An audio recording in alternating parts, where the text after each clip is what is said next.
करते हैं।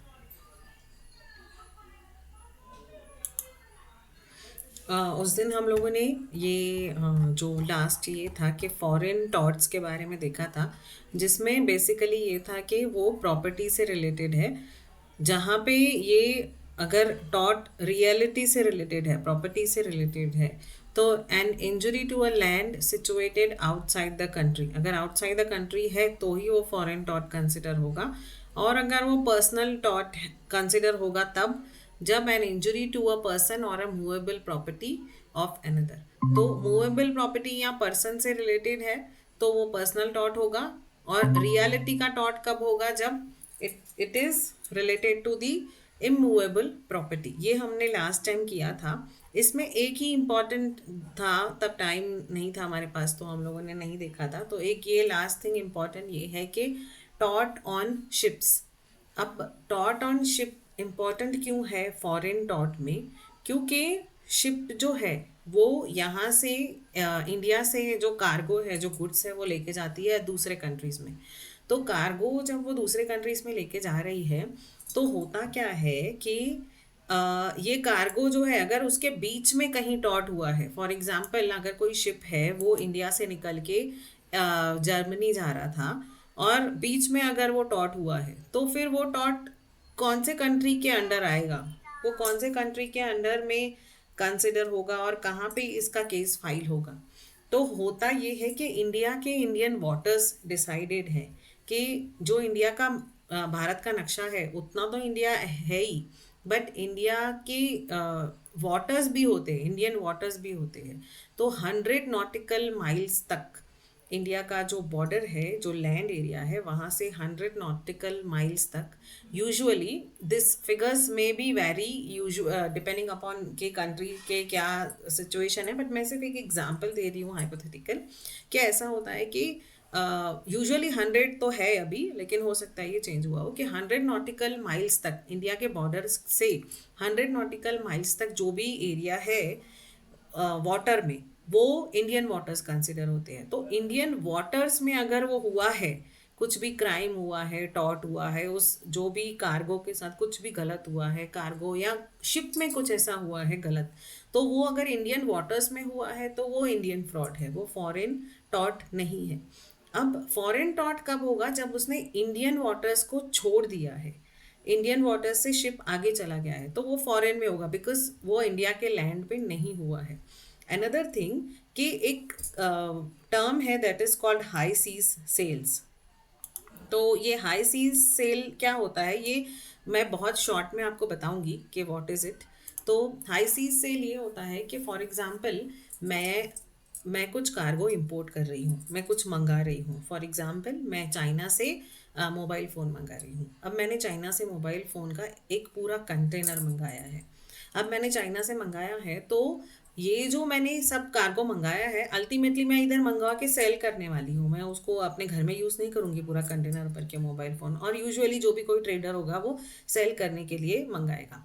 तो उसको क्या हुआ, मैं मतलब मैंने जो मोबाइल फ़ोन का कंटेनर मंगाया है तो उसमें क्या हुआ कि मुझे एक कॉल आया जापान से, या से फॉर एग्जांपल कहीं से भी, दुबई से, कि ये ऑर्डर है फ़ोन का और हमको चाहिए।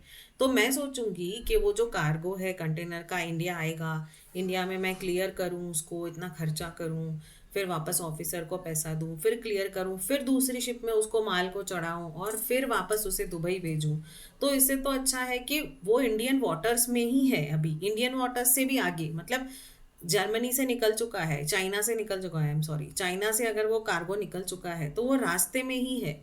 तो मैं उसको क्या बोलूँगी कि वहीं से ही वो जो कार्गो है वो ही शिप में वो सीधा चले जाएगा दुबई में, जहाँ पे मुझे ये सेल करना है। मतलब इंडियन वाटर्स में वो आएगा ही नहीं, इंडिया में वो आएगा ही नहीं। तो उसे बोलते हैं हाई सीज सेल्स।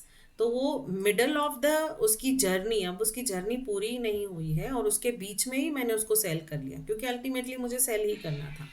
तो उसे कहते हैं हाई सीज सेल्स।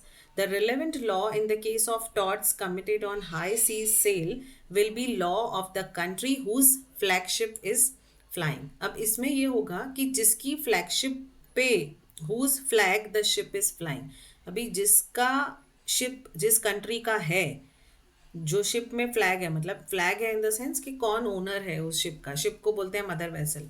तो जो शिप, जो उस वेसल का जो ओनर है, जो जिस भी कंट्री को वो शिप बिलोंग करती है, तो वो उस कंट्री का टॉट बोला जाएगा। दैट विल बी, अगर वो शिप इंडिया की है तो वो इंडियन इंडियन करंट इंडिया का टॉट होगा। और अगर वो कंट्री इंडिया से अदर देन है, कहीं भी चाइना की है या जापान की है या कहीं की भी है, तो वो जो है वो जिस जहाँ का वहाँ का फ्लैगशिप है, वो फॉरेन टॉट बोला जाएगा। तो ये एक ही लाइन है, बट कभी आ सकता है तो इम्पोर्टेंट है। नाउ हम लोग नेक्स्ट चैप्टर करेंगे general defences to an action in टॉट। नाउ इसके क्वेश्चंस दिए हैं कि क्या आ सकते हैं, सेल्यूलस, पॉपुली, सुप्रीम, लेक्स, ये सब अभी हम देखेंगे इसमें। इंटरेस्टिंग है और बहुत इजी भी है। तो there are 15 general defences which are available in a suit under law of torts. They constitute what may be called justifications or grounds of immunity. Basically general defences की जब हम बात कर रहे हैं तो हम यही बोल रहे हैं कि कौन से ग्राउंड ऑफ इम्यूनिटी मिल रही है, क्या जस्टिफिकेशन मिल रही है। कोई भी अगर लॉ सूट फाइल करना है तो कहाँ कहाँ ये बचा जा सकता है, कहाँ कहाँ डिफेंसेस मिलती है, कौन सी जगह है जहाँ पे इम्यूनिटी मिलती है। तो from liability to an action in tort, जो भी टॉर्ट के अगेंस्ट एक्शन होने वाला है, जो भी सूट होने वाला है, जो भी प्लेंटिफ जो है वो केस करने वाला है, तो उसमें कौन से ऐसे ग्राउंड्स है जहाँ पे इम्यूनिटी मिलती है, मतलब छूट मिल रही है, कौन से ऐसे ग्राउंड्स हैं। There are classes of wrongs which stand outside the sphere of टॉट, जबकि वो रॉन्ग भी है बट वो टॉट के स्पीयर के बाहर है। There are, as it were, the various conditions which will prevent an act from being wrongful, which in their absence would be an actionable tort. They were what Sir Frederick Pollock calls the rules of immunity which limits the rules of liability. तो ये rules of immunity which limits the rules of liability है।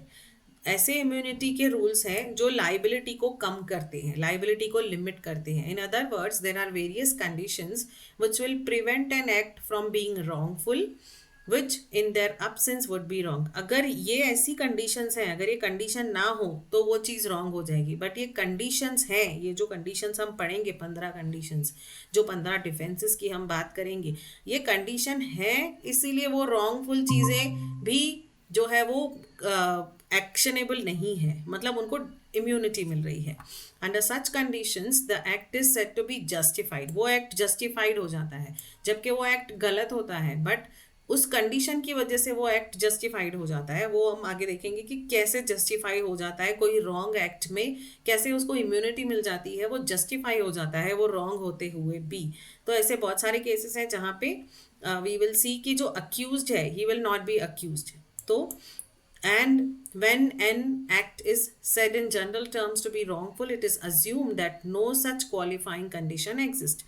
These justification from civil liability for acts which are prima facie wrongful on the base principally upon grounds of public policy. Usually ये चीज़ें wrong होगी, but कोई भी चीज़ को wrong दो जैसे वो होगी एज पर जनरल रूल में वो रॉन्ग होगी, बट अगर इसमें से कुछ है, ऐसी कोई चीज़ है जो इन 15 जस्टिफिकेशंस में आ रही है, तो वो रॉन्ग हो के भी it will not be considered as a कि उस पर केस किया जा सकता है, उसको जस्टिफिकेशन मिल जाएगा in the court of law.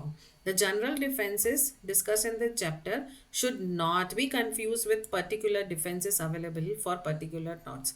तो ये कंफ्यूज नहीं होना है हमको कि पर्टिकुलर जो अलग अलग टॉर्ट से रिलेटेड अलग डिफेंसेस हैं वो अलग चीज़ है, बट ये हम जनरल डिफेंसेस की बात कर रहे हैं। These are not specific defences, specific justification नहीं है कि ये है तो आपको, मतलब फॉर एग्जांपल हम यहाँ पे देखेंगे कि अगर स्टेट ने कुछ किया है तो इसका मतलब ये नहीं है कि स्टेट हमेशा जो भी करेगा तो उसको जस्टिफाइबल ही है।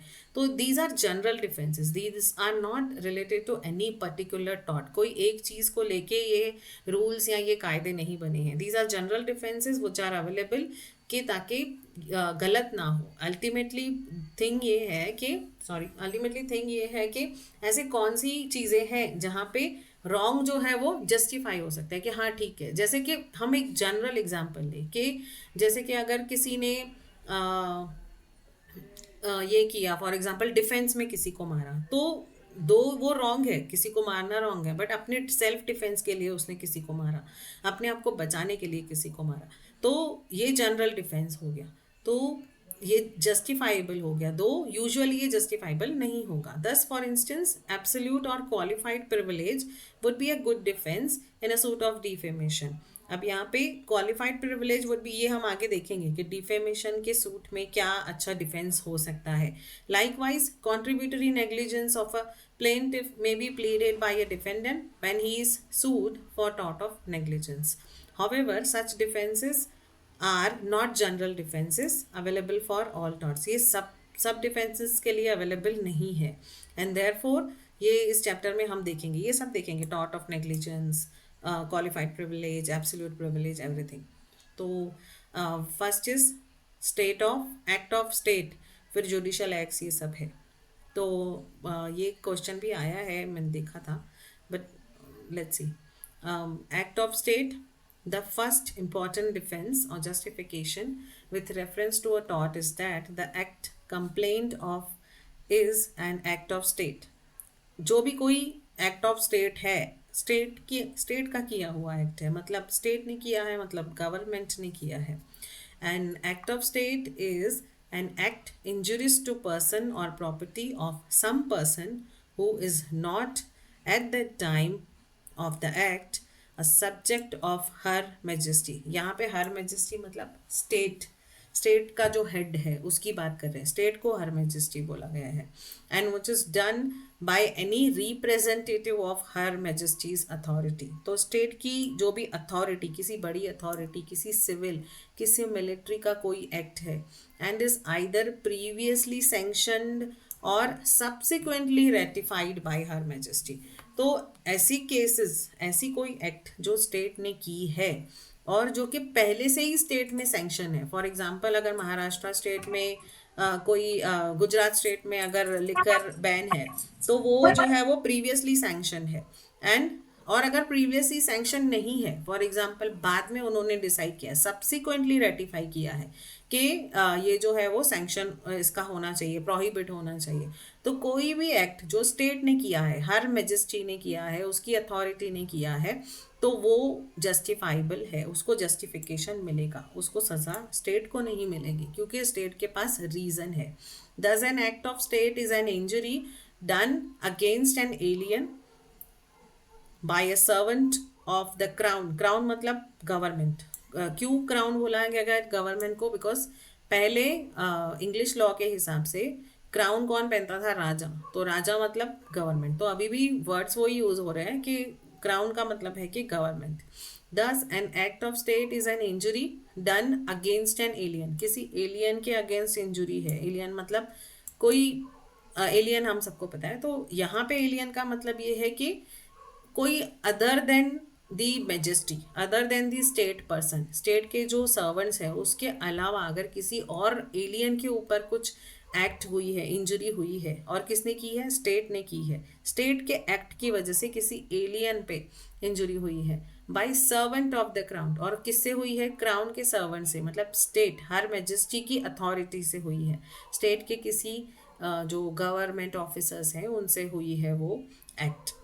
विच act is either previously authorised, हो सकता है वो पहले से ही ऑथोराइज्ड है, मतलब गवर्नमेंट के पास ये है, अथॉरिटी है कि अगर कहीं कोई चीज़ बैन है तो उसको वो एक्शन ले सकते हैं, और subsequently ratified by crown on state policy. हो सकता है प्रीवियसली ऑथोराइज ना भी हो, बट बाद में उन्होंने रेटिफाई करके ले लिया, बाद में उन्होंने परमिशन ले लिया गवर्नमेंट ऑफिसर्स ने, which would otherwise constitute a wrong। Usually ये चीज़ रॉन्ग होगी, but being under state policy, but क्योंकि ये स्टेट की पॉलिसी में है, हर स्टेट की पॉलिसी अलग होगी। अगर वो स्टेट की पॉलिसी में है कि गुजरात में जो है वो लिकर प्रोहिबिटेड है, तो स्टेट की पॉलिसी के हिसाब से जो है वो अगर इस पे कुछ एक्शन ले रही है, अगर कोई भी उनको दिखता है कि one person is having anything which is prohibited, तो स्टेट कैन टेक एक्शन। तो which would otherwise constitute a wrong, but अगर स्टेट की पॉलिसी में दिया हुआ है कि वो कर सकते हैं, एक्शन ले सकते हैं, बट यही अगर महाराष्ट्र पुलिस अगर किसी पे इस चीज़ के लिए उसको सजा दे कि तुमने लिखकर क्यों खरीदा, तो यहाँ पे तो बैन नहीं है, तो he can buy from here, तो अदरवाइज वो रॉन्ग होगा। बट अगर स्टेट की पॉलिसीज में है कि he state is having the right to do the thing which is previously authorise, जो पहले से ही ऑथोराइज्ड है, या हो सकता है कि स्टेट कोई ऐसा काम करे जिसका वो काम करने के बाद उसका सब्सिक्वेंटली रेटिफाइड ले ले, सब्सिक्वेंटली उसका डिसीशन जो है वो अमेंड करके ले ले कि अब से ये होगा, is not cognisable by any municipal court. तो ये जो स्टेट की पॉलिसी क्या है वो कहीं भी कॉग्निसेबल नहीं, कोई भी म्यूनसिपल कोर्ट इसको एंटरटेन नहीं करेगी। इन शॉर्ट हम ये बोल सकते हैं कि कहीं भी अगर गवर्नमेंट मतलब स्टेट, यहाँ पे हम स्टेट बोलेंगे बिकॉज हमारा फर्स्ट जो पॉइंट है वो एक्ट ऑफ स्टेट है, act of state, act of government के पास राइट्स है कि वो कुछ भी ऐसा कर सकते हैं जो पहले से ही सैंक्शन है या बाद में सैंक्शन करा दिया जाए। तो गवर्नमेंट के कोई भी एक्ट को किसी भी पर्सन के लिए वो कर सकती है, उसका जस्टिफिकेशन है। आप ये नहीं बोल सकते हो इन सिंपल टर्म्स के पुलिस वाले ने लाठी चार्ज क्यों किया, उसके ऊपर आप केस कर दोगे, तो नहीं करोगे क्योंकि उसके पास ऑलरेडी सैंक्शन पास है, उनके पास वो जस्टिफिकेशन है, तो स्टेट के पास जस्टिफिकेशन है। हाँ, अदरवाइज अगर police without being a police और ऐसे ही उसको लकड़ी से या लाठी से या किसी और चीज़ से मार रहा है, तो वो जो है वो उसको जस्टिफिकेशन नहीं मिलेगा, उसको डिफेंस नहीं मिलेगा, उसको इम्यूनिटी नहीं मिलेगी। बट सिंस वो स्टेट का अथॉरिटी बन के ये काम कर रहा है, तो उसके पास इम्यूनिटी है कि उसके ऊपर कोई भी केस नहीं होगा।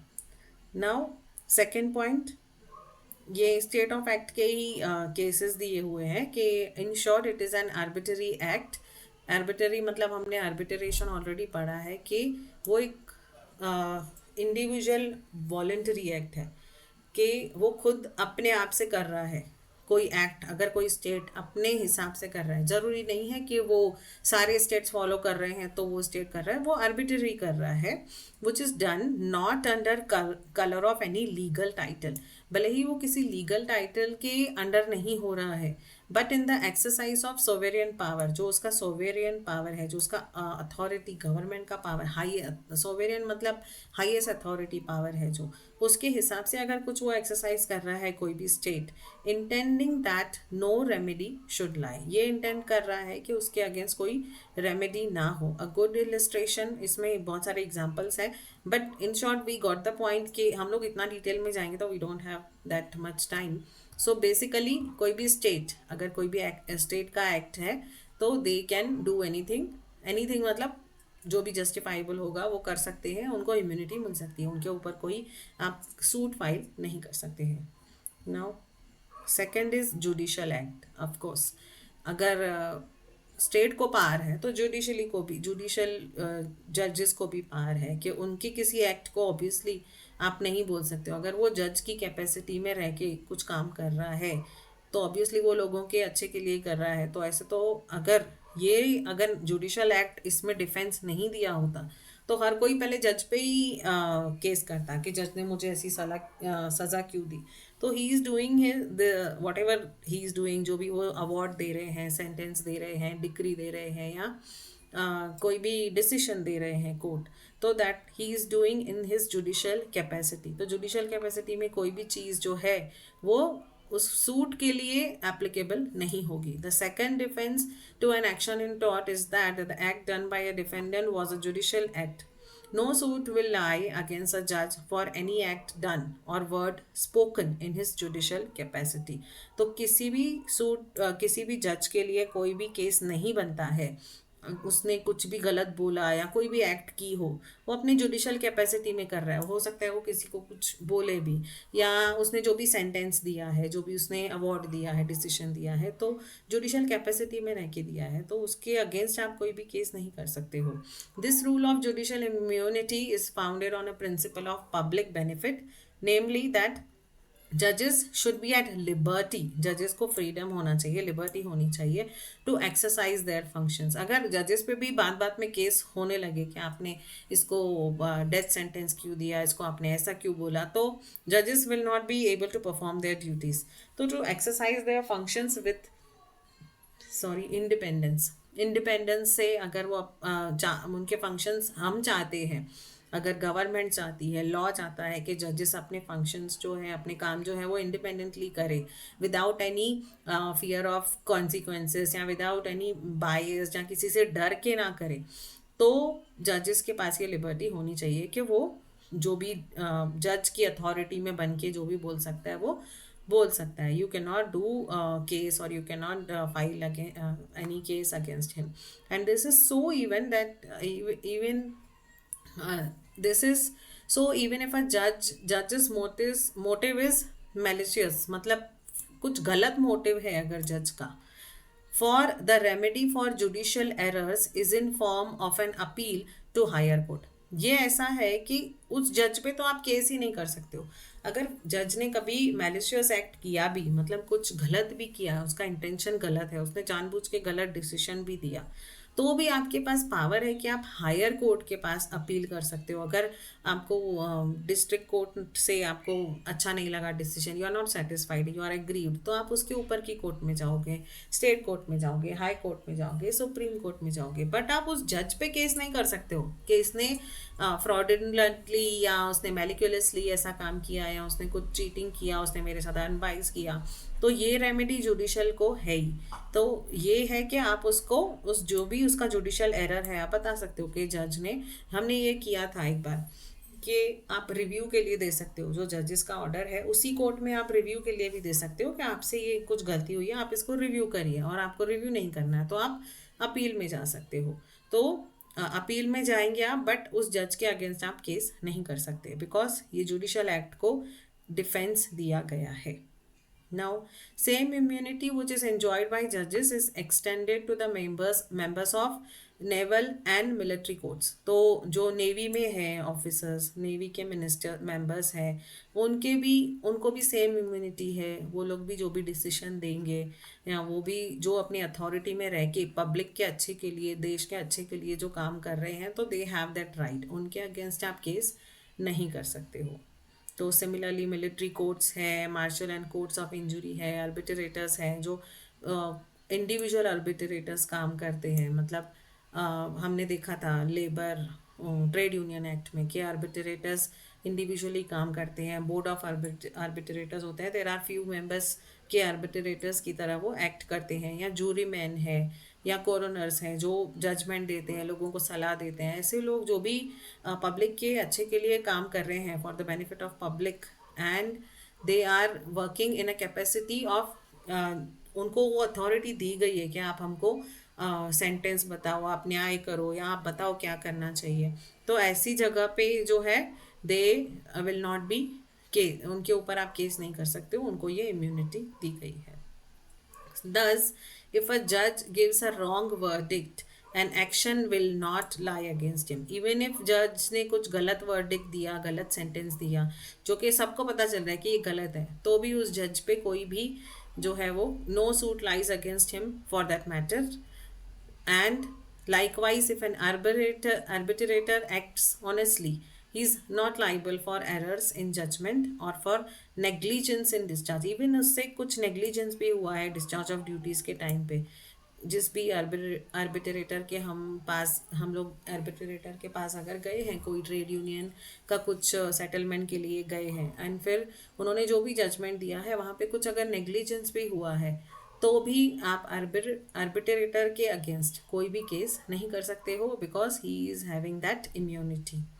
और even although he would be liable, अगर उसने मिसकंडक्ट किया है या करप्शन किया है, दिस पॉइंट इज इम्पॉर्टेंट कि आर्बिट्रेटर ने अगर कहीं भी गिल्टी ऑफ मिसकंडक्ट है, और अगर उसने करप्शन में समझ में आया कि अगर प्रूव होता है कि उसने करप्शन का गिल्टी है वो, then he will be you can do मतलब sue against him, otherwise he is having that immunity। Now third is quasi judicial act। quasi is not actually judicial, but you can say temporary judicial acts या फिर deemed to be judicial acts. Very मतलब actually में judicial acts नहीं है but judicial act जैसे है, quasi judicial acts जो judicial act जैसे है। Various persons and bodies such as universities, colleges, committees of societies and clubs, etc., often exercise quasi-judicial authority in the management of their respective institution। अब college ने अगर आपके ऊपर कुछ action लिया कि कोई भी अगर आपने कोई रूल नहीं फॉलो किया या कहीं पे रैगिंग हो रही है तो एंटी रैगिंग के अगेंस्ट कॉलेज और यूनिवर्सिटीज़ के पास बहुत सारे पावर्स हैं। तो अगर कॉलेज ने एक्शन लिया तो आप कॉलेज के ऊपर केस नहीं कर सकते हो कि कॉलेज ने मेरे ऊपर कैसे मुझे निकाल दिया कॉलेज से। तो कॉलेज के पास ये पावर है, मतलब ये जुडिशियल एक्ट जैसी पावर है। प्योर जुडिशियल एक्ट नहीं है बट जुडिशियल एक्ट जैसी पावर है, डिपेंडिंग अपॉन उनके क्या क्या रूल्स है और क्या उनको पावर दिया गया है। अब वो कॉलेज है तो वो आपको रेस्टिगेट कर सकता है, वो आपको बंद करके एक कमरे में बिठा नहीं सकता है। तो जो उनको पावर्स दिए गए हैं वो पावर्स वो यूज कर सकता है। And for that matter one can not suit against colleges that they had done this thing, because उन वो अपनी अथॉरिटी में रह के वो काम कर रहे हैं, उनको वो पावर्स दिए गए हैं। सो these universities, colleges often exercise quasi-judicial authority in the management of their respective institution, either by virtue of conventional rules या जो भी conventional rules के मुताबिक वो काम कर सकते हैं of these bodies, or of parliamentary statutes created by them, जो parliamentary कुछ भी laws है create हुए हैं उनके लिए। The general rule is that persons or bodies exercising quasi-judicial powers are protected from civil liability if they observe rules of natural justice. तो उनको इम्यूनिटी कब मिलेगी, ये सिविल लाइबिलिटी से प्रोटेक्ट कब होंगे, जब एक तो उनको रूल्स ऑफ नेचुरल जस्टिस होने चाहिए, उनके जो रूल्स हैं वो नेचुरली जस्टिस होने चाहिए।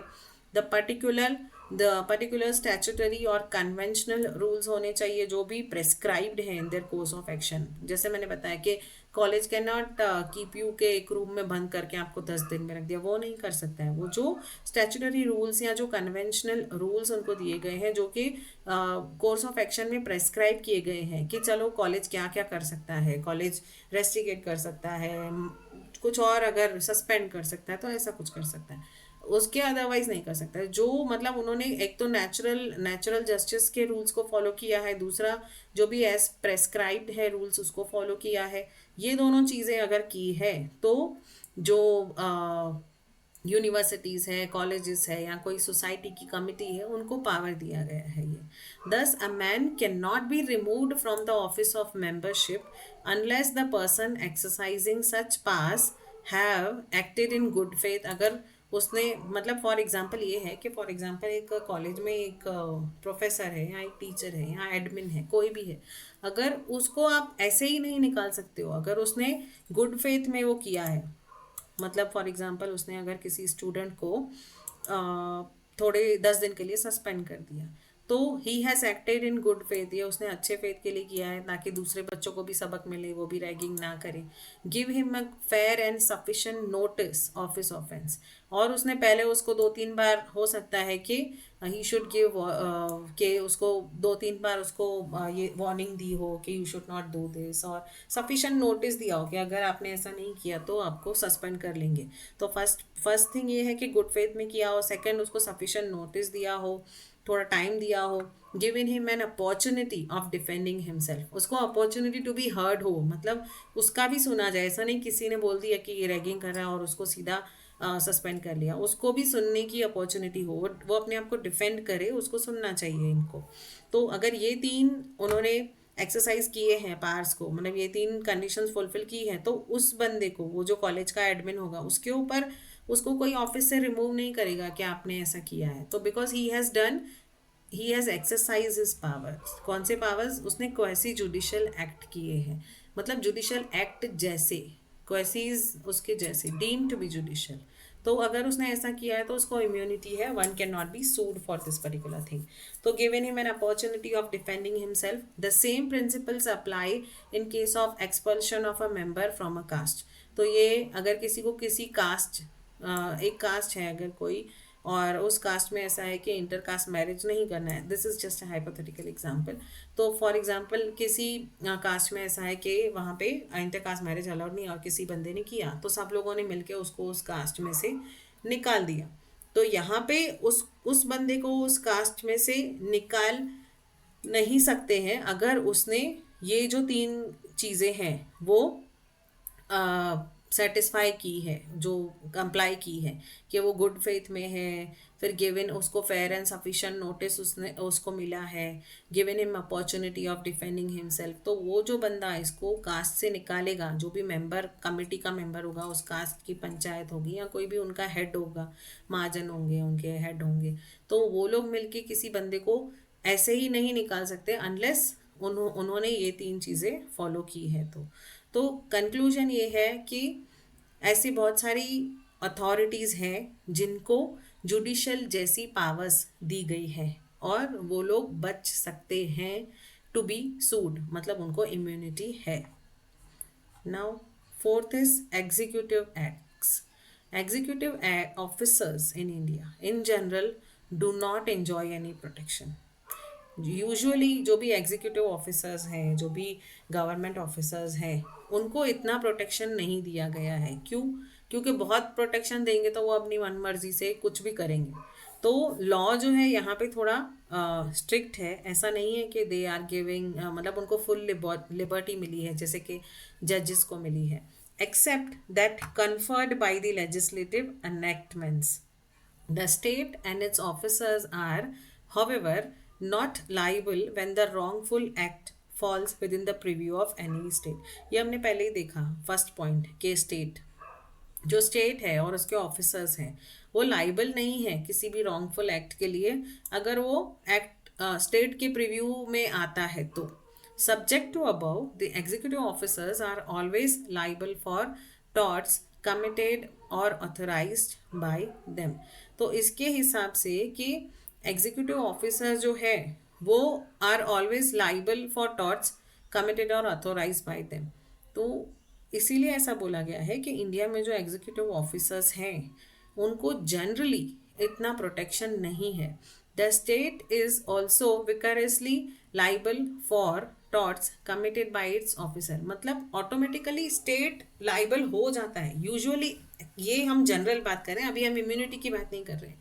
हम ये बात कर रहे हैं कि स्टेट जो है, स्टेट खुद तो कुछ करेगी नहीं, स्टेट खुद तो कोई इंसान नहीं है, तो स्टेट के जो ऑफिसर्स हैं, मतलब स्टेट ने जिनको अथॉरिटी दी है उसके जो ऑफिसर्स हैं, स्टेट ऑब्वियसली लाइबल होगी, ऑटोमेटिकली लाइबल होगी जो उसके ऑफिसर्स ने कमिट किया है। ऑफिसर्स ने कमिट किया मतलब ऑफिसर्स को अथॉरिटी कहाँ से आई है? स्टेट से आई है। तो ultimately it is a state which is liable, vigorously liable for torts committed by its officers in the course of their employment। अगर एम्प्लॉयमेंट के दौरान, ऑफिस के दौरान उनको अथॉरिटी में उनको अथॉरिटी दी गई और वो काम उन्होंने किया, इसका मतलब वो स्टेट जो है स्टेट लाइबल है, except when they are committed while discharging traditional sovereign functions. तो except when they are committed while discharging traditional sovereign, sovereign मतलब अथोराइज, जो हाईएस्ट अथॉरिटी फंक्शंस है। अब नॉर्मली ये क्या, इस ये एक्चुअली कहना क्या चाह रहा है कि स्टेट जो है वो लाइबल है, उसके जो ऑफिसर्स ने कुछ भी एक्ट किया है तो उसके लिए स्टेट लाइबल है।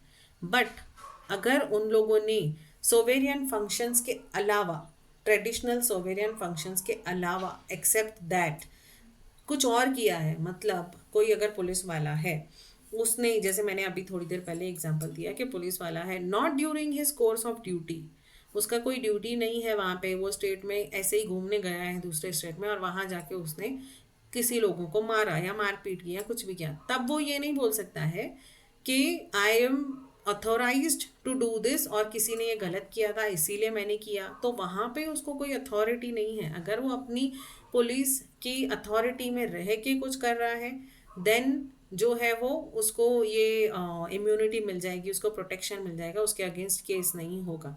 बट हमेशा he will not enjoy that protection.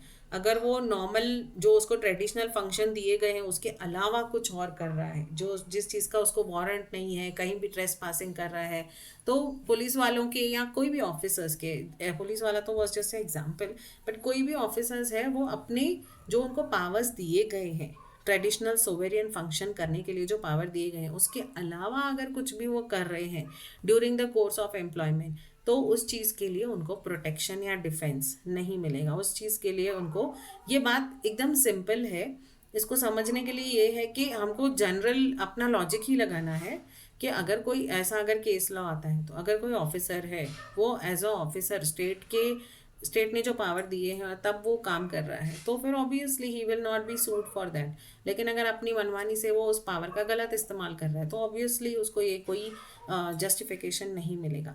Valid orders of public authority from good defence to a tort committed by its officer in executing them, मतलब कुछ वैलिड ऑर्डर है पब्लिक अथॉरिटी को लोगों के अच्छे के लिए है तो ये एक अच्छा डिफेंस है, मतलब अच्छी इम्यूनिटी मिलेगी डॉट के लिए अगर वो ऑर्डर से काम कर रहा है, मतलब अगर उसके पास वारंट है और फिर जाके वो अरेस्ट कर रहा है प्रॉपर अथॉरिटी के साथ जा रहा है तो ऐसे केस में उसको डिफेंस है, वो उसके ऊपर कोई केस नहीं कर सकता कि आप ट्रेस पासिंग कैसे की, उसके पास वारंट है। As for instance orders of a court of justice, जैसे कि कोर्ट ऑफ जस्टिस का कुछ ऑर्डर है उस पुलिस वाले के पास या कोई भी अथॉरिटी के पास, कोई भी इनकम टैक्स का ऑफिसर है उसके पास कुछ कोर्ट का ऑर्डर है उसके हिसाब से वो काम कर रहा है तो उसको कोई प्रॉब्लम नहीं आएगी। बट अगेन अगर उस वो मैलिक्यूलसली कर रहा है कुछ, बट इफ एन ऑफिसर मैलिक्यूलसली मतलब फ्रॉडुलेंटली गलत तरीके से गलत इंटेंशन से अगर अरेस्ट कर रहा है किसी पर्सन को और या फिर उसके गुड्स ले रहा है then he will be liable, that's but obvious.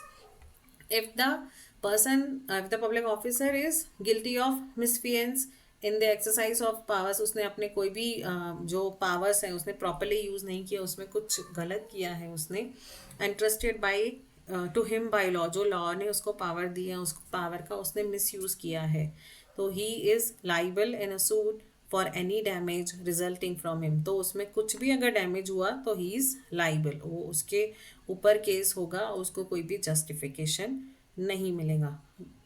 और जो भी विदाउट प्रूफ ऑफ मैलिस और वांट ऑफ प्रोबेबल कॉज, तो ही विल बी लाइबल, भले ही उसके पास प्रूफ हो या ना हो, विद इवन प्रूफ ना हो अगर उसने फिर भी कुछ डैमेज किया है जो उसकी अथॉरिटी में नहीं है तो he will be liable. In India the judicial officer protection act referred to earlier protects officers, अभी ये जुडिशियल ऑफिसर्स के लिए भी एक एक्ट है जो उनको प्रोटेक्ट करता है कि कहीं अगर ऐसी कोई कंफ्यूजन है कि one can not find out कि ऑफिसर की गलती थी या नहीं थी, ऑफिसर ने अथॉरिटी में रह के ये काम किया कि उसने अपने मन से जानबूझ के एज अ मैलिस किसी को बदला लेने के लिए किसी के साथ फ्रॉड किया, किसी ने जानबूझ के किसी के साथ गलत किया, तो ऐसा तो नहीं किया, तो उसके लिए जुडिशियल ऑफिसर्स प्रोटेक्शन एक्ट बना है जो कि प्रोटेक्ट करता है ऑफिसर्स को of the court as well, court के ऑफिसर्स को भी। Police officers are protected in the performance of their executive duties, तो पुलिस ऑफिसर के ड्यूटीज़ को प्रोटेक्ट करने के लिए लॉ बना है by express legislative enactments in India like the various police act, जैसे कि अदर पुलिस एक्ट एनेक्टेड है वैसे ये भी जुडिशियल ऑफिसर्स प्रोटेक्शन एक्ट है, ये जुडिशियल ऑफिसर्स के लिए है। तो जुडिशियल मतलब जो कोर्ट के ऑफिसर्स हैं, तो कोर्ट के ऑफिसर्स में पुलिस भी आ जाती है, तो पुलिस जो ऑफिसर्स हैं वो प्रोटेक्टेड है under this act. Now fifth is act done under parental और क्वाजी पेरेंटल अथॉरिटी, तो क्वाजी मतलब पेरेंट जैसा, नॉट एग्जैक्टली पेरेंट, पेरेंट जैसा मतलब गार्जियन समझ लो आप, तो ऐसे कोई एक्ट जो पेरेंट होके पेरेंट में किए हैं, मतलब in the authority of parent किया है किसी ने, तो ऐसे केसेस पे वन कैन नॉट बी, मतलब फॉर एग्जांपल कि अगर मेरी बेटी है, अगर फॉर एग्जांपल मेरी बेटी है वैसे, पर अगर मेरी बेटी है तो उससे मैंने काम कराया तो शी कैन नॉट सू मी के आपने मुझसे चाइल्ड लेबर कराया, तो मैंने ये एक्ट एज अ पेरेंट किया है। या फिर अगर किसी और घर के बड़े ने या उसके बड़े भाई ने उससे काम कराया, क्वेजी पेरेंटल अथॉरिटी में कराया, मतलब एज अ गार्जियन उससे काम कराया, तो शी कैन नॉट सू के आपने मुझसे चाइल्ड लेबर कराया under this act so and so. तो ऐसे कोई एक्ट जो आपने पेरेंट बन के किए हैं, इसका मतलब ये नहीं कि उससे काम, ये तो काम कराने तक की बात हुई। ऐसे भी बहुत सारे केसेस हुए हैं जहाँ पे इस जो क्वेजी पेरेंटल एक्ट है उसको गलत तरीके से यूज़ किया गया है कि इतना मारा कि मतलब हद से ज़्यादा अगर किसी ने अपने बच्चे को मारा, तो फिर वैसे केसेस में ये जो है क्वेजी पेरेंटल या पेरेंटल का जो है वो इम्यूनिटी नहीं मिलेगी। तो यहाँ पे भी कुछ एक्सटेंड है, ऐसा नहीं है कि आपका बच्चा है तो आपको कुछ भी राइट है कि you can do anything to him और हर। तो यहाँ पे जस्टिफिकेशन है, जो कहते हैं कि डिफेंस है, but to some extent. Parents और पर्सन इन लोको पेरेंटिस, अभी ये भी लैटिन मैक्सिम है, लोको पेरेंटिस में for the purpose of correcting what is bad in the child inflict corporal punishment। कभी कभी कोई पेरेंट कॉर्पोरल पनिशमेंट दे सकते हैं अपने बच्चे को, अपने बच्चे में अगर कुछ बैड है वो ठीक करने के लिए। Always, however, to the extent that such punishment is moderate and reasonable। But वो पनिशमेंट इम्पॉर्टेंट है कि मॉडरेट और रीजनेबल हो। मतलब ऐसे नहीं कि इतना मारो कि उस आप पे मतलब उसका है ना, ऐसे एग्जॉर्बिडेंट या कुछ ऐसे गलत तरीके से नहीं मानना है भाई, कि नॉर्मल जितना उसको हक है, मॉडरेट एंड रीजनेबल हो। और क्वेजी पेरेंटल अथॉरिटी मतलब पेरेंट जैसी अथॉरिटी। तो पेरेंट जैसी अथॉरिटी जो है वो टीचर्स को भी दी गई है to some extent which is moderate and which is reasonable. One can not do beyond that. The authority of a schoolmaster is, while it exists, the same as that of parent। जो parent को authority है उतनी ही school master को है। School master में मतलब principal भी आ गए, टीचर भी आ गए, प्रोफेसर्स भी आ गए। तो जो भी स्कूल में अथॉरिटी है, स्कूल मास्टर है, वो सब भी क्वेजी पेरेंटल अथॉरिटी में आ गए हैं। तो उनको भी उतने ही पावर्स है जितने पेरेंट को है। The earlier view was that a parent when he places his child with a schoolmaster delegates to him all his authority। तो पहले क्या था कि पेरेंट ने जैसे ही बच्चे को स्कूल छोड़ा तो उसने अपने सारी अथॉरिटी उसको दी, डेलीगेट किया उसको। सेम उसकी जितनी अथॉरिटी है उसने उतनी ही अथॉरिटी अपने उसको स्कूल मास्टर को दी जहाँ पे वो अपने बच्चे को छोड़ने गया। So far as it is necessary for the welfare of child, लेकिन उतना तक ही जितना चाइल्ड के वेलफेयर के लिए अच्छा हो। तो उसका अनड्यू एडवांटेज नहीं लेना था स्कूल को। The teacher can therefore inflict a moderate chastisement on his pupil और अप्रेंटिस। प्यूपल मतलब उसके स्टूडेंट, अप्रेंटिस उसके शागिर्द, उसके जो भी स्टूडेंट्स ही बोलेंगे हम लोग। For instance a couple of smacks on a cheek.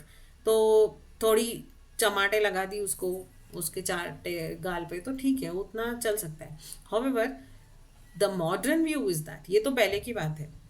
The modern view is that schoolmaster has his own independent authority to act for welfare of the child। अभी कैसा है कि पहले क्या था कि पेरेंट ने अगर स्कूल में बच्चे को छोड़ा तो उसने अपने पावर्स, अपने जितने ही पावर्स उस टीचर को दे दिए कि मैंने अभी अपने पावर डेलीगेट किए जब तक वो बच्चा स्कूल में है। बट अभी ऐसा है कि स्कूल मास्टर के इंडिपेंडेंट अथॉरिटी है, तो स्कूल मास्टर के इंडिपेंडेंट ये मॉडर्न व्यू है, ये ऐसा कोई लॉ नहीं है। मॉडर्न व्यू ये है कि school master has his own independent authority, उसकी खुद की अथॉरिटी है। उसको ये अथॉरिटी कहीं पेरेंट्स से नहीं मिली है, उसके पास खुद की अथॉरिटी है to act for welfare of the child. Child के वेलफेयर के लिए he can do this. Authority is not limited to offences committed by a pupil upon the premises of the school.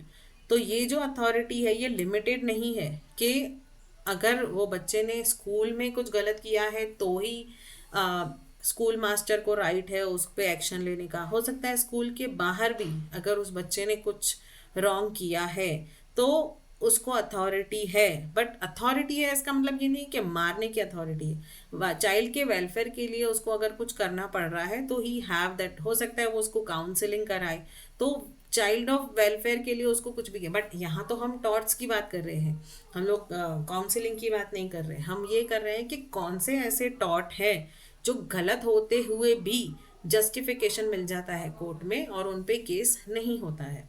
तो the authority is not limited to offences committed by a pupil upon the premises of the school but may extend to the act done by such pupil while on the way to and from the school. तो अब ये जो school master को authority है, वो जब उसकी authority कहाँ से चालू होती है, वो बच्चा स्कूल में है तब भी, और वो बच्चा जब स्कूल में आ रहा है और स्कूल से जा रहा है, मतलब घर से निकलते और घर पे पहुंचने तक की रेस्पॉन्सिबिलिटी स्कूल के मास्टर की है, स्कूल की अथॉरिटी की है. तो during that period of time अगर वो कुछ रैशनली कर रहा है, कुछ ऐसा कर रहा है जो बच्चे के वेलफेयर के लिए है, तो ऐसे केस में रीजनेबल अगर वो कुछ कर रहा है, तो उसमें जो है वो आप उसको स्कूल के ऊपर केस नहीं कर सकते, क्योंकि उसने वो चाइल्ड के वेलफेयर के लिए किया है.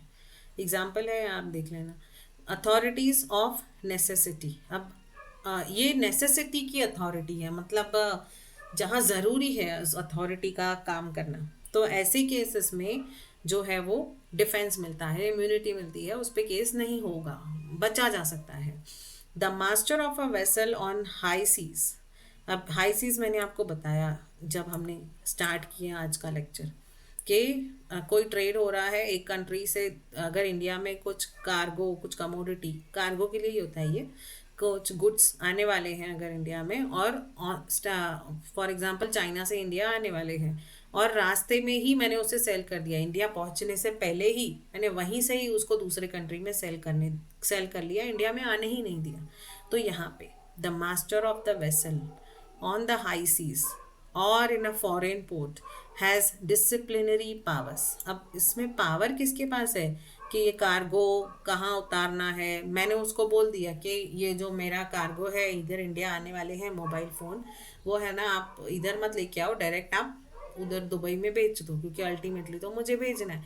तो मैं किसको बोलूँगी, ये जो मैंने अथॉरिटी दी है, ये जो मेरी ज़रूरत है, नेसेसिटी है कि मुझे हाई सीज सेल करना है, अभी अथॉरिटी मैं किसको बोलूँगी. तो यहाँ पे अभी वेसल में बहुत सारे लोग होते हैं, वेसल का नेवी के लोग होते हैं, वेसल का ड्राइवर होगा, बहुत सारे स्टाफ होंगे, कितने सारे अकाउंटेंट होंगे, एडमिनिस्ट्रेटिव स्टाफ होगा, पता नहीं कौन कौन होगा, बट मुझे बोलना किसको है, ये अथॉरिटी किसके पास है, तो the master of the vessel के पास है.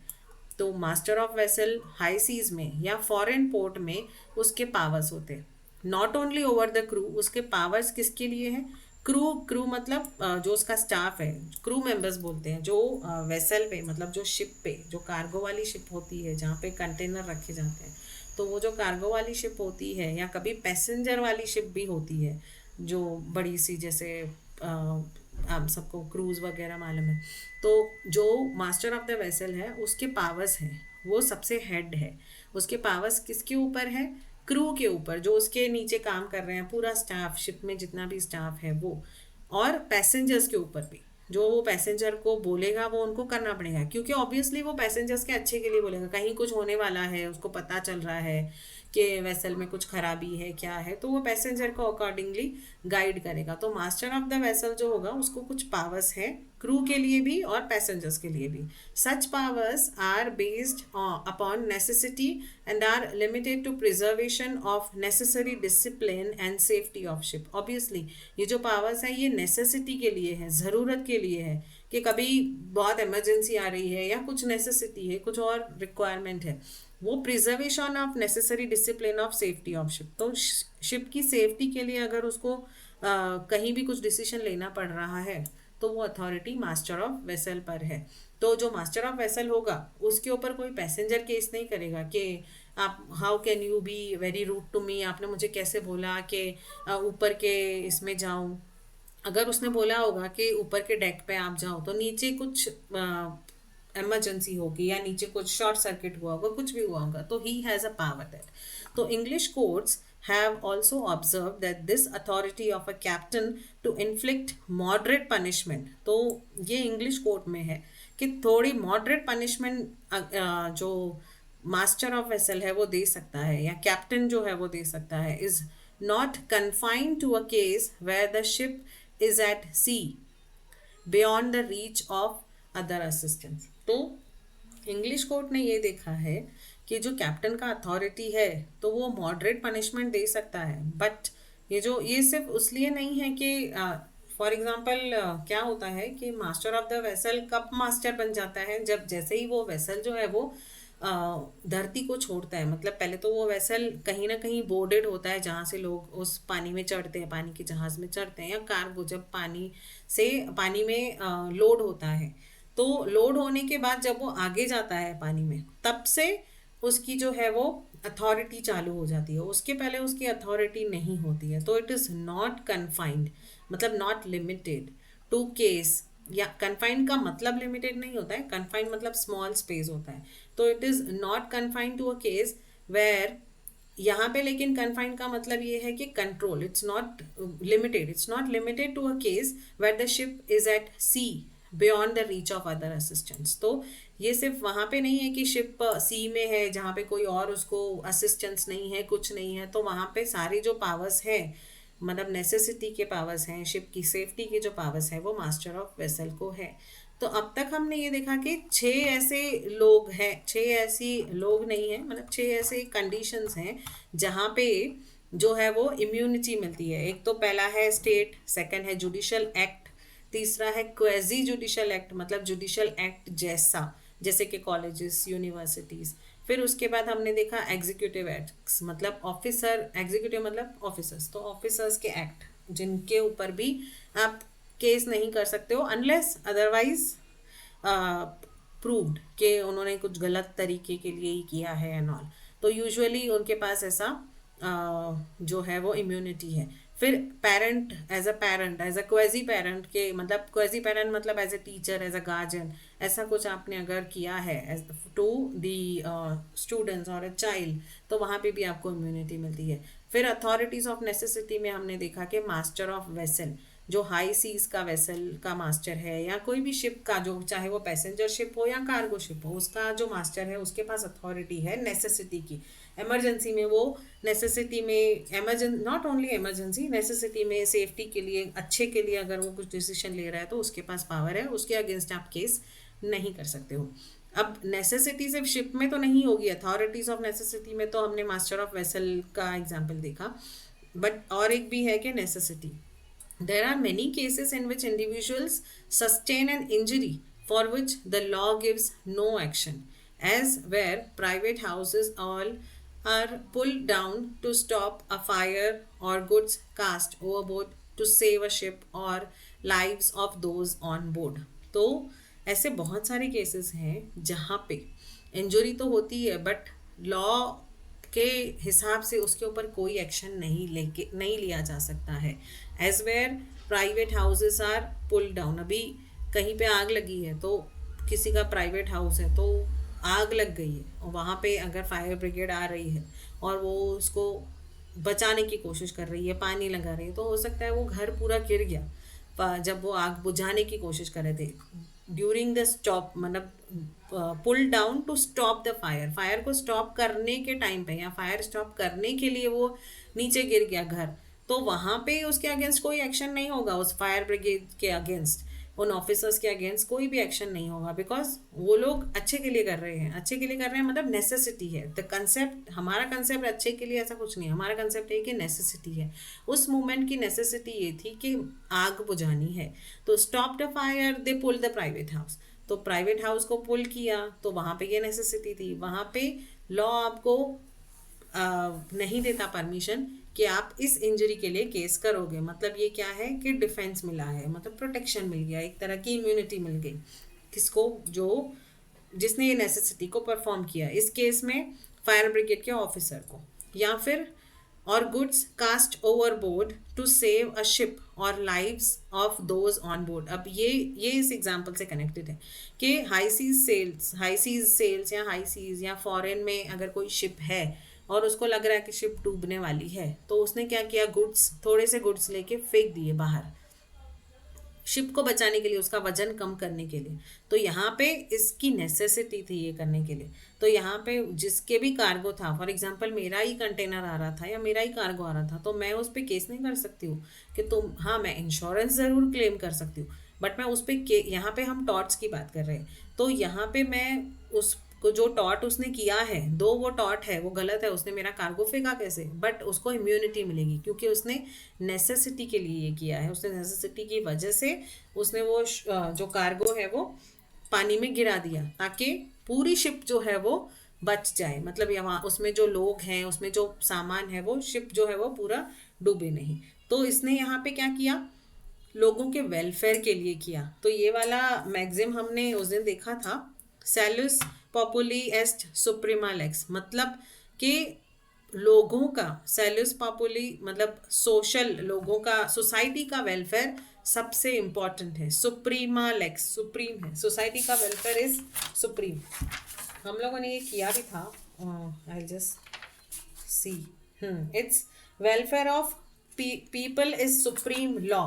सेल्यूस मतलब वेलफेयर या फिर सेफ्टी, सेल्यूस का मतलब सेफ्टी, पॉपुली मतलब पीपल, एस्ट सुप्रीमा लेक्स मतलब इज सुप्रीम लॉ, लोगों की सेफ्टी ही सबसे इम्पोर्टेंट है। तो यहाँ पे इसने इस मैगजिम को यूज़ किया है, नेसेसिटी मतलब यहाँ पे जब फॉर एग्जांपल अगर उस क्रू के जो मास्टर है, उस शिप के जो मास्टर है उसके ऊपर मैंने केस कर दिया कि आपने मेरा कार्गो कंटेनर फेंका कैसे पानी में, या मेरा कार्गो कंटेनर में से थोड़ा कार्गो निकाल के क्यों फेंका आपने, आपको किसने राइट दिया, तो मैंने केस कर दिया उसके ऊपर। अब वो क्या, वो जब केस फाइल करेगा, जब वो मैंने जब उसके ऊपर केस फाइल किया तो जब वो उसका रिप्लाई देगा तब पहले तो वो बोलेगा कि मेरे पास जनरल डिफेंस है एज अ नेसेसिटी, कि मैंने नेसेसिटी में किया। सेकेंडली ये सेल्यूस पॉपुली एस्ट सुप्रीमा लेक्स के तहत किया है मैंने, मतलब कि ये कहा जाता है लॉ में कि welfare of people, safety of people is supreme law, मतलब सबसे इम्पोर्टेंट सेफ्टी है लोगों की, तो बाकी के लोगों की जान बचाने के लिए मैंने ऐसा किया।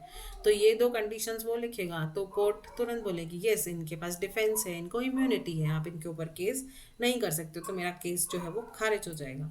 तो individual welfare must in case of necessity yield to that of community, and a person's property, liberty and life may be placed in jeopardy। jeopardy मतलब डेंजर में आ सकता है। कैसे, मतलब जैसे कि मेरा कार्गो डेंजर में आ गया, और हो सकता है कहीं ऐसा हो, ऐसी कोई सिचुएशन आ जाए मास्टर ऑफ वेसल के लिए कि कुछ, जैसे कि हमने टाइटैनिक में देखा था कि पहले लेडीज़ और बच्चों को बचाने की कोशिश कर रहे हैं वो लोग, तो यहाँ पे कोई मेल नहीं बोलेगा कि आप मुझे क्यों नहीं बचा रहे हो, ऐसा नहीं बोल सकता है वो। तो यहाँ पे हो सकता है कि जियो पार्टी हो किसी के लिए, किसी के लिए ऐसी सिचुएशन आ जाए जो डेंजरस हो, बट अगर वो सेक्रीफाइस भी हो रहा है कहीं पे तो, लेकिन अगर वो for the good of public है, फॉर पब्लिक गुड है, मतलब वहाँ पे ये मैगजिम यूज़ हो रहा है कि सेल्यूस पॉपुली एस्ट सुप्रीमा लेक्स, सो लोगों की सेफ्टी इंपॉर्टेंट है, तो वहाँ पे वो लॉजिकली एक्ट करेगा, वहाँ पे उसको इम्यूनिटी मिलेगी। Now this was the seventh necessity. Now बाप रे ना टाइम हो गया। Act done under statutory authority, act authorised by statute, तो जो लेजिस्लेशन ने जो पावर दिया है, जो लॉ ने पावर दिया है उसके हिसाब से अगर कुछ कोई कर रहा है तो ऑब्वियसली उसके अगेंस्ट आप लोग कोई भी, हम लोग ये नहीं कर सकते हैं, केस नहीं कर सकते, उनको वो इम्यूनिटी दी गई है। If the legislature has authorised the doing of an act, no action can be maintain for the act. तो अगर लेजिस्लेशन ने ही ऑथोराइज किया है उस चीज़ को तो कोई आप उस पर एक्शन नहीं मेंटेन कर सकते, आप कोई एक्शन नहीं ले सकते हो। The person injured by such an authorise act can have no remedy except the one if any provided by statute itself. तो अगर स्टैट्यू ने खुद ही नहीं बोला है, मतलब लॉ खुद ही अगर बोल रहा है कि रेमेडी नहीं मिलेगी इस केस को छोड़ के, तो unless otherwise specified by the law कि ये जो है ये आप नहीं कर सकते हो, तब तक लॉ जो है वो सब कुछ कर सकता है। लॉ ने जो पावर दिया है, लॉ लेजिस्लेशन ने जो पावर दिया है, स्टैट्यूटरी एक्ट जो भी है जो एज पर लॉ हो रही है वहाँ पे अलाउड है, वहाँ उसको आप उसके अगेंस्ट कोई एक्शन मेंटेन नहीं कर सकते हो। ये तो बट ऑब्वियस है कि जब हम स्टेट के पास पावर है, एग्जीक्यूटिव ऑफिसर्स के पास पावर है, तो अगर स्टैच्यूटरी अथॉरिटी ने कुछ किया है, जो एक्ट डन किए गए हैं स्टैच्यूटरी अथॉरिटी के हिसाब से, जो भी कुछ लॉ ने बताई है चीज़ें, लेजिस्लेचर ने बताई है, वो चीज़ों के अगेंस्ट तो आप केस कर ही नहीं सकते हो। अब लीव एंड लाइसेंस, वॉलेंटी नॉन फिट इंजुरिया, ये हमने किया था वॉलेंटी नॉन फिट इंजुरिया उस दिन जब हम कुछ इंपॉर्टेंट क्वेश्चंस कर रहे थे फ्रॉम शेख सर के नोट्स में से। द मैक्सिम वॉलेंटी नॉट विथ इंजुरिया means that an act is not actionable as a tort at the instance of any person who has expressly or impliedly consented to it। voluntarily, खुद ही, नॉन फिट इंजरी, खुद उसने, उसको मालूम है, उसने तो भी वो काम किया है, तो वो नॉन फिट इंजुरी है। वो फिर वहाँ पे ऐसे पे केस बनेगा ही नहीं, जो उसने खुद ही अपने मर्जी से किया है। इसमें हमने एग्जाम्पल देखा था कि फॉर एग्जाम्पल किसी को पता है कि इस स्पोर्ट्स में या पैराग्लाइडिंग में जाने से ऐसा कुछ हो सकता है, ये डेंजर है, उसने कंसेंट दी है, एक्सप्रेस की है कंसेंट को, या अंडरस्टूड है, इम्प्लाइड है।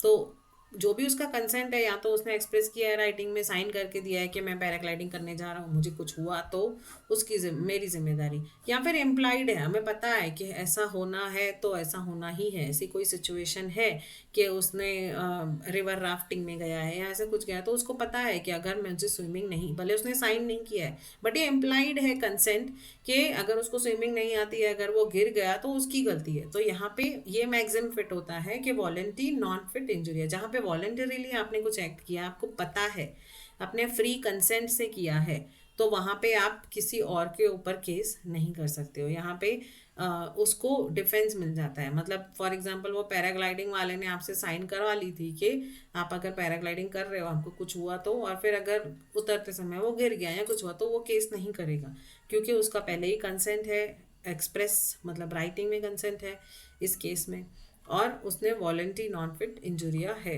क्योंकि वो वॉलेंटरीली ये करने गया, उसको किसी ने ज़बरदस्ती नहीं किया था करने के लिए। तो इसके बहुत सारे एग्जाम्पल्स हैं।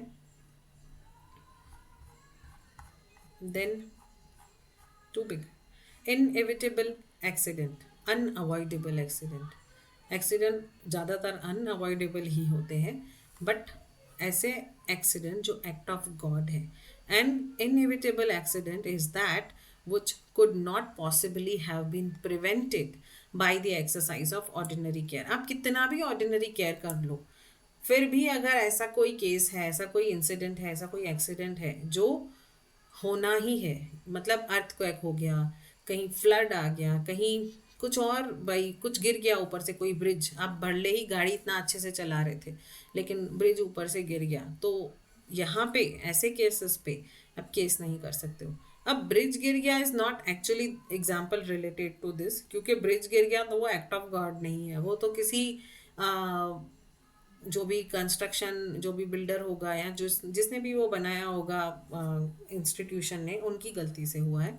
तो it means an incident which is physically unavoidable. Physically कोई चीज़ अनअवॉइडेबल है, इन other words it is an accident which is not capable of being prevented by ordinary skill and diligence। तो ordinary आम इंसान उसको ordinary skill से, ordinary due diligence मतलब सूझबूझ से नहीं अवॉइड कर सकते। तो ऐसे इंसिडेंट के लिए you can not be sued for that. ठीक है। Now mistake of fact, a mistake of fact is no excuse except in cases where motive is essential ingredient constituent the wrong। Fact की mistake ये कोई excuse नहीं है कि मुझे fact नहीं पता था। तो these cases except in cases where motive is essential, यहाँ पे मोटिव देखा जाता है। मोटिव को लॉ की लैंग्वेज में मेंस रिया भी बोला जाता है, कि उसका मोटिव देखा जाएगा कि उसका इंटेंशन क्या था वो करने के लिए। अगर इंटेंशन रॉन्ग है then you will not be justified, आप छूट नहीं सकते। आपका इंटेंशन गलत है तो यहाँ पे intention is important. Mistake of fact में intention, motive is important. Motive क्या था उस काम के पीछे, मोटिव सही था तो शायद आप बच सकते हो, आपको कुछ डिफेंस मिल जाएगा, इम्यूनिटी मिल जाएगी, अदरवाइज नहीं मिलेगी।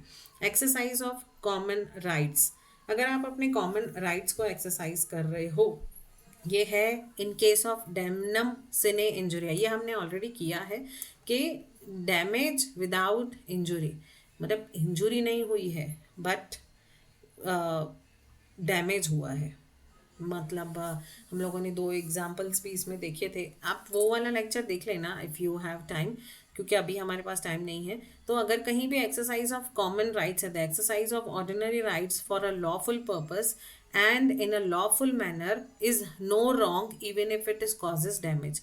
भले ही डैमेज हुआ हो, बट अगर उसने लॉफुली किया है, जैसे कि एक क्लासेस के बाजू में दूसरा क्लासेस खोल दिया किसी ने, तो ये लॉफुल पर्पस है और लॉफुल मैनर में उसने क्लासेस खोला है, किसी के साथ कुछ गलत नहीं किया है। भले ही उसमें डैमेज कॉज हुआ है, जो पहले क्लासेस वाला था उसको नुकसान हुआ क्योंकि उसके आधे बच्चे दूसरे क्लासेस में चले गए, तो भले ही डैमेज हुआ, बट कुछ इसमें फिर भी डैमेज हुआ है, if it is causes damage, फिर भी ऐसे केसेस पे आप उस के ऊपर केस नहीं कर सकते हो। मतलब इसके पास क्या है, इम्यूनिटी है। कौन से इसमें मैक्सिम में इम्यूनिटी है, डैमनम से नहीं इंजुरिया। तो मैं जब उस क्लासेस वाले पे केस करूंगी कि तुमने मेरे बाजू में क्लासेस कैसे खोला, तो एक तो वो बोलेगा कि मेरे पास डिफेंस है क्योंकि मैं अपने कॉमन राइट्स को एक्सरसाइज कर रहा हूँ। कंपटीशन एक्ट बोलता है कि मेरा हक है, मैं अपना क्लासेस खोल सकता हूँ, मैंने लॉफुली क्लास खोला है, मैंने रेंट पे जगह ली है, मैंने खुद की जगह ली है, मैंने सर्टिफिकेट लिया है, मेरे पास क्वालिफिकेशन है, मैं क्लासेस चला सकता हूँ। और लेकिन अगर तुमको डैमेज हुआ भी है तो मेरे पास ये मैक्सिम के तहत मैं लाइबल नहीं हूँ। भले ही तुमको डैमेज हुआ है, but this will not be considered as a injury. तो यहाँ पे ये जो इम्यूनिटी मिलेगी उसको under exercise of common right, सबको राइट अपने एक्सरसाइज करने का हक है। Now private defence, it is human instinct to repel force by force. यहाँ पे प्राइवेट डिफेंस का मतलब यही है कि अपने आप को डिफेंड करने के लिए, जो स्टार्टिंग में मैंने सबसे पहला एग्जांपल बताया कि अपने डिफेंस के लिए अगर किसी ने किसी को मारा है, रिपेल फोर्स किया है, कोई आपको मारने आ रहा है और आपने अपने आप को बचाने के लिए उसको कुछ किया है, तो ऐसे केसेस में आपको इम्यूनिटी मिलती है प्राइवेट डिफेंस की। And 14th is plaintiff a wrong doer. ये हमने किया था एक्स टुर्पी कॉजा, नहीं हमने नहीं किया था, एक्स टुर्पी कॉजा नॉन ऑरिटोर एक्शन from a illegal cause an action does not arise। तो इलीगल कॉज से एक्शन नहीं होगा। जो कॉज, हाँ ये हमने एग्जाम्पल किया था कि कॉज ही इलीगल है तो एक्शन विल नॉट अराइज, मतलब स्टार्टिंग से ही वो इलीगल चीज़ है तो उसके अगेंस्ट आप एक्शन नहीं ले सकते हो। मतलब आपने खुद अगर पार्टनरशिप की है किसी के साथ कि चलो हम लोग चोरी करेंगे दोनों मिलके या बैंक चोरी करेंगे, तो जिस आप दोनों ने मिलके बैंक चोरी किया, वो आपके पार्टनर ने ज़्यादा पैसे रख लिए, तो आप यहाँ पे उसके ऊपर केस नहीं कर सकते हो क्योंकि आप खुद ही रॉन्ग हो। आपका जो एक्ट है वो इलीगल कॉज था। एक्स टुर्पी मतलब, एक्स मतलब इल, तो एक्स टुर्पी इज इलीगल, इलीगल कॉज। नो ऑरिटोर एक्शो, नो ऑरिटोर एक्शो मतलब नो एक्शन, ऑरिटोर इज अराइज, एक्शियो इज एक्शन, नो नॉन इज नो। तो illegal cause no arises action, illegal cause no action arises।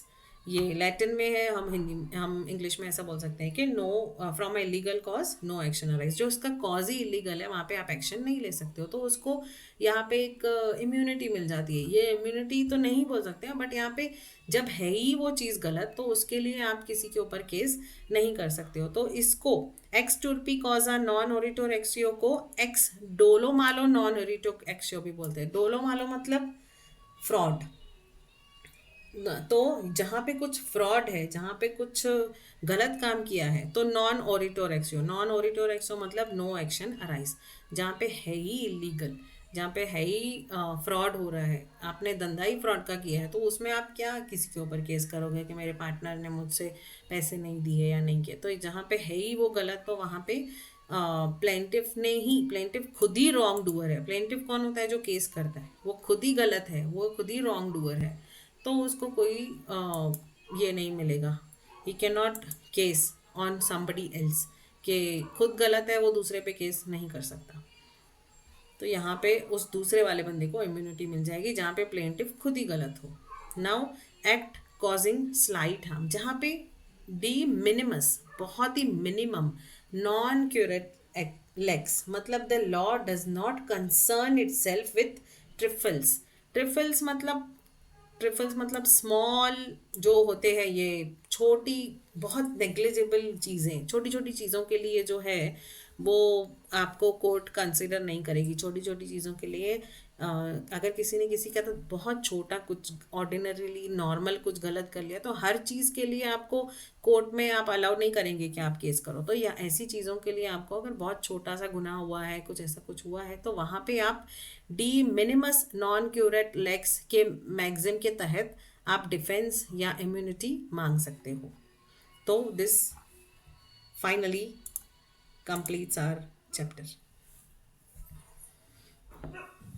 Thank you.